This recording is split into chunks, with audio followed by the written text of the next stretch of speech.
Al Jazeera کی report کے مطابق 130 اسرائیلی فوجیوں نے آرمی چیف کو خط بھیجا ہے جس میں کہا گیا ہے کہ جب تک حکومت غزہ میں جنگ بندی اور یرغمالیوں کی رہائی کو یقینی نہیں بناتی وہ اپنی ڈیوٹی انجام نہیں دیں گے۔ اسرائیلی خبرساں ادارے کی رپورٹ کے مطابق خط پر مختلف یونٹوں کے 130 فوجی اہلکاروں کے دستخط ہیں۔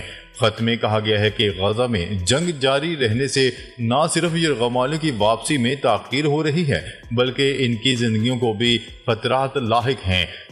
بہت سے یرغمالیوں کی موت اسرائیلی فوج کے حملوں سے ہوئی ہے۔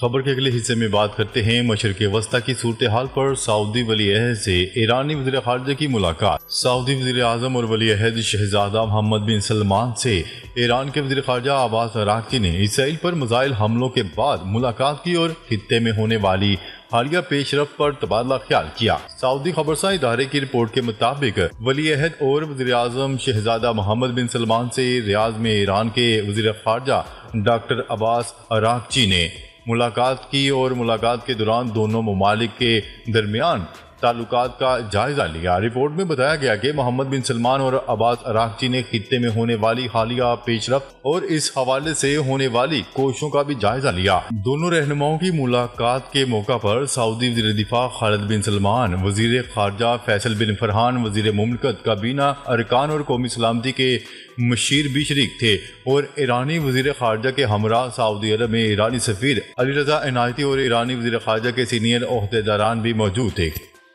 کیا رہے کہ سعودی عرب اور ایران کے درمیان حالیہ برسوں میں تعلقات میں کسی حد تک بہتری آئی ہے اور اس کی وجہ سے خطے میں کشیدگی بھی کم ہوئی، جبکہ اس سے قبل دونوں ممالک کے درمیان تعلقات انتہائی کشیدہ ہو گئے تھے اور اس کی وجہ سے کشیدگی میں اضافہ ہو گیا تھا۔ دونوں ممالک کے درمیان تعلقات میں بہتری کے باوجود معمول پر نہیں آ سکے اور مشکلات کا شکار رہے۔ مذکورہ ملاقات سے قبل ایران کے ایک اعلیٰ عہدیدار نے بتایا تھا کہ وزیر خارجہ عباس اراغچی نے اپنے دورے میں دو طرفہ مسائل، لبنان اور غزہ میں جنگ بندی کے لیے کوششوں کے حوالے سے تبادلہ خیال کیا جائے گا اور اس کے بعد وزیر خارجہ قطر جائیں گے۔ دوسری جانب گزشتہ ہفتے ایران کے اسرائیل پر میزائل حملوں کے بعد اسرائیل کے رد عمل کا خدشہ ہے جس کے باعث خطے میں بے چینی پائی جاتی ہے۔ خبر کے اگلے حصے میں بات کرتے ہیں مصری فوج میں شامل ہونے والی پہلی مقامی بختربند گاڑی نے دھوم مچا دی۔ مصر میں مقامی طور پر تیار کی جانے والی پہلی بختربند گاڑی سینا 200 نمائش کے لیے پیش کر دی گئی۔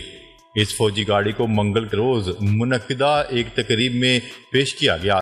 تقریب میں مصری صدر عبد الفاتح السیسی بھی موجود تھے۔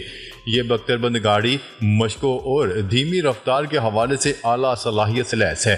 اس کی رفتار 65 کلومیٹر فی گھنٹہ تک ہے اور آپریشنل رینج 550 کلومیٹر ہے۔ تفصیلات کے مطابق سینا 200 کا 4 سلنڈر ڈیزل انجن ہے۔ اس کا وزن 14 ٹن، لمبائی 6.1 میٹر اور چوڑائی 3.4 میٹر ہے۔ ہتھیاروں کے بغیر اس کی عام اونچائی 1.88 میٹر ہے۔ اس کا عملہ ڈرائیور اور قائد کے علاوہ 6 فوجیوں پر مشتمل ہے۔ عسکری اور تصویراتی امور کے مصری ماہرین اور مسلح افواج میں جاسوسی کے شعبے کے سابق سربراہ نے العربیہ.net سے گفتگو کرتے ہوئے بتایا کہ یہ گاڑی مصری افواج کے ہتھیاروں کی صفوں میں ایک قیمتی اضافہ ہوگا۔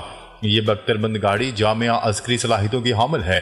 نصر سالم کے مطابق مصر اس وقت لڑائی کی استعداد اور تیاری کے حوالے سے اعلیٰ درجے پر ہے۔ مقامی طور پر سینا 200 جیسی بختربند گاڑیوں کی تیاری نہایت اہم بات۔ انہوں نے باور کروایا ہے کہ مصر ڈرون تیاری اور بختربند گاڑیاں تیار کر رہا ہے اور وہ اپنی فوج کو مسلح کرنے کے ذرائع متنوع بنانے کی سمت گامزن ہے۔ خبر کے اگلے حصے میں بات کرتے ہیں بنگلہ دیش کی عبوری حکومت نے کرنسی نوٹوں سے شیخ مجیب کی تصویر ہٹانے کا فیصلہ کر لیا۔ بنگلہ دیشی میڈیا کی رپورٹ کے مطابق وزارت خزانہ اور مرکزی بینک نے فیصلے کی توثیق کر دی ہے، جبکہ بینک کے نئے نوٹوں کی ڈیزائن پیش کرنے کی ہدایات جاری کر دی گئیں۔ ابتدائی طور پر 4 کیٹیگریز کو دوبارہ ڈیزائن کیا جائے گا، لیکن حکام نے کہا ہے کہ تمام نوٹوں میں تبدیلیاں مرحلہ وار ہوں گی۔ 29 ستمبر کو وزارت خزانہ کے ایک خط میں بنگلہ دیشی بینک کو ہدایت کی گئی تھی کہ وہ نئے نوٹوں کے لیے تفصیلی ڈیزائن کی تجاویز پیش کرے۔ مرکزی بینک کی کرنسی اور ڈیزائن ایڈوائزری کمیٹی ان تبدیلیوں کا جائزہ لینے اور سفارش کرنے میں کلیدی کردار ادا کرے گی۔ خط میں کہا گیا تھا کہ بینک کی کرنسی اور ڈیزائن ایڈوائزری کمیٹی کی سفارش کو قبول کرنے کے بعد جلد از جلد مخصوص تجاویز کو فائنانس ڈویژن کو بھجوا دیا جائے۔ ڈیزائنوں کو حتمی شکل دینے میں فوری کارروائی پر زور دیا گیا۔ ناظرین، اب تک کے لیے اتنا ہی۔ مزید خبریں لے کر بہت جلد آپ کی خدمت میں حاضر ہوں گے۔ تب تک کے لیے اپنا خیال رکھیے گا۔ اللہ نگہبان۔